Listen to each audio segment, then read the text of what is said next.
கர்த்தருக்கு ஸ்தோத்திரம். இன்றைய வசனம் என்னாகமம் 12ஆம் அதிகாரம் 1ஆம் வசனம்.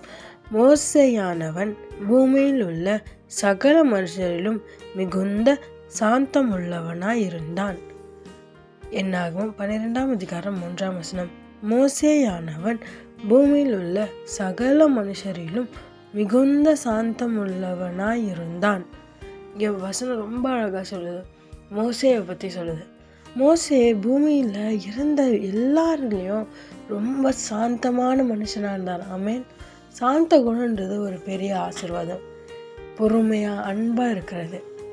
நீங்கள் அப்படி இருக்கீங்களா? கொஞ்சம் யோசிங்க. சின்ன சின்ன விஷயத்துக்கு கோவப்பட்டுட்டு எரிச்சலாயிட்டு இருக்கீங்களா? இப்போ ஏசுவா சொல்லுவார், பொறுமையாக இரு, அவசரப்படாது, எதுக்கும் சாந்தமாக இரு. பைபிளில் வசனம் இருக்குது, சாந்த குணம் உள்ளவர்கள் பாக்கியவான்கள். ஆமென். ஏசப்பா இன்னைக்கு உங்ககிட்ட சொல்ற ஒரு வார்த்தை, எந்த காரியத்துக்கும் அவசரப்படாத, பயப்படாத, பொறுமையா இரு, நிச்சயமா உன்னை ஆசீர்வதிப்பேன், கவலைப்படாதன்னு சொல்றாரு.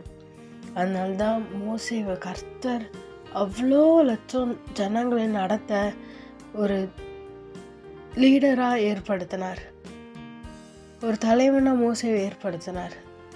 இன்னைக்கும் ஏசப்பா உங்களை சொல்கிறார், நான் உன்னையும் அதே மாதிரி உயர்த்துவேன், கொஞ்சம் பொறுமையாக இருன்னு சொல்கிறாரு. சாந்தமாக இருங்க. ஏசப்பா நிச்சயமாக பெரிய காரியங்களை உங்கள் வாழ்க்கையில் செய்து ஆசீர்வதிப்பார். ஆமென்.